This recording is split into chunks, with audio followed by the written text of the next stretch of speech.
Hey everyone, welcome to Mice and Dice Gaming. Rob here, along with my lovely wife, Nikita. Yep. And we're here to bring you our first unboxing video. We've been looking forward to this for a while.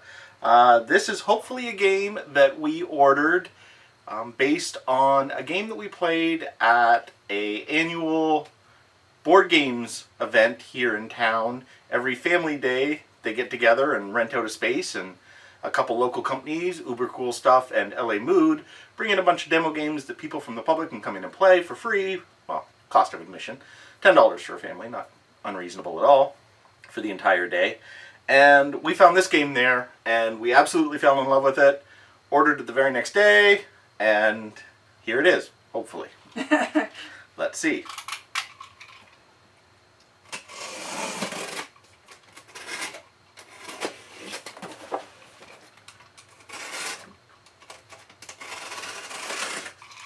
Knife skills, not my forte. You should see me with a drill, but. Alright. Excellent. Yep. Alright. So here we have it. And sleeves. Yay. Yes, we also ordered some sleeves. These ones for Power Grid, because it gets a lot of play at our table and we want to protect the cards. And then those ones were for Panamax, which doesn't get as much play as we'd like, but there is a lot of card manipulation, so we'd like to protect those as well. So here we have Deception, Murder in Hong Kong. Interesting little game. We played it and weren't sure what quite it was going to be about, but it was described as a Mysterium style game, which it sort of is, in that you have a character that can't talk and tries to help the others solve the mystery of what the murder weapon was and the clue that the murderer left behind. I think it's almost closer to actually like a Clue meets Avalon or Resistance, where you kind of have a secret role. Don't know who is the murderer, and you're trying to figure out who that is. And then, of course, Clue, because you are solving a murder.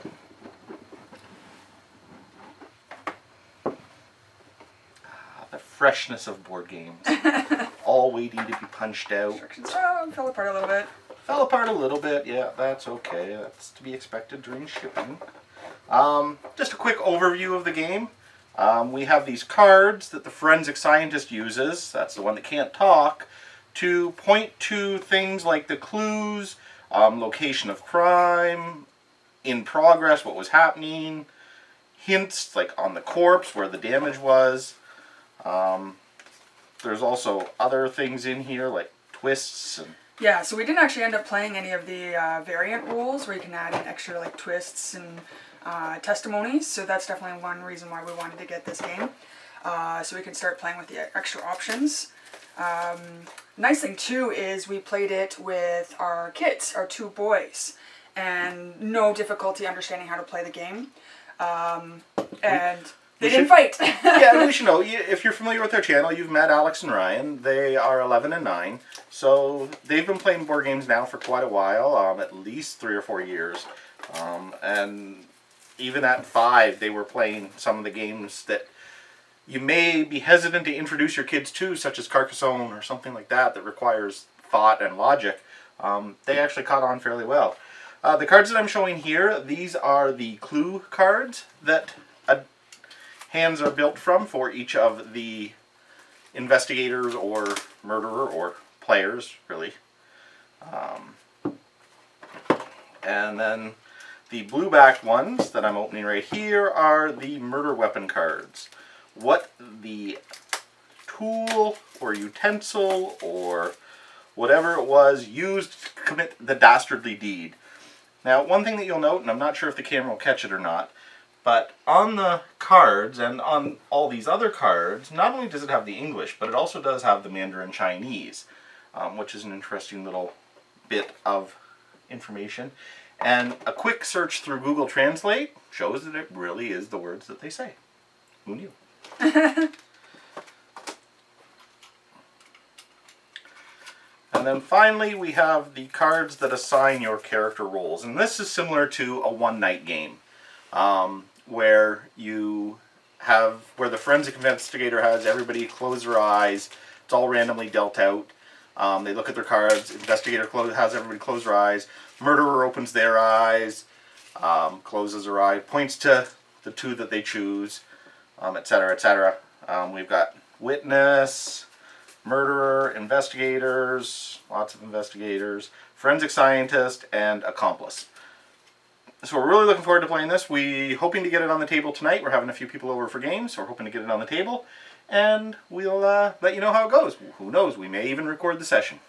Actually, I just want to say, because obviously with a lot of games when there's multiple characters that you can get to choose from, sometimes you find that you can get a boring role. I didn't really find that with this game, although we only had about 3 gameplays in. Even when you were the investigator, you had a lot to do, because you had to actually speak your thoughts on the reasons why you were picking things, and that really tied into really well that social aspect of this game, where as an investigator you're trying to puzzle it out, and if you really think you know who the murderer is, you're trying to make sure that your side of the story is heard by everyone else. The same goes for the murderer. Definitely the murderer is trying to stay under the radar and needs to make sure that when they're saying their side of the story, pretending to be an investigator, they're not captured out. I know one of the 2 of the times we played, once when I was murderer and once when you were murderer, we had almost picked out the cards immediately. And we had to talk everyone out of those cards. And it was a challenge, especially depending on what cards are laid out. Some don't really mix with how the forensic scientist has kind of given you as clues. So being able to no, I know that seems like it's that perfect scenario, but this is why it's got to be this instead, and you're pointing to someone else.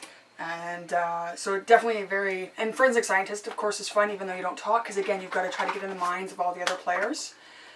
So again, like you said, we've got hopes for playing this again tonight, because we really enjoyed the game, and that's why we had to go out and buy it right away. And that's Deception, Murder in Hong Kong from Grey Fox Games. Thanks for watching. If you like this, please like, subscribe, share with your friends. We could really use the views. Thanks. See you soon. Thanks.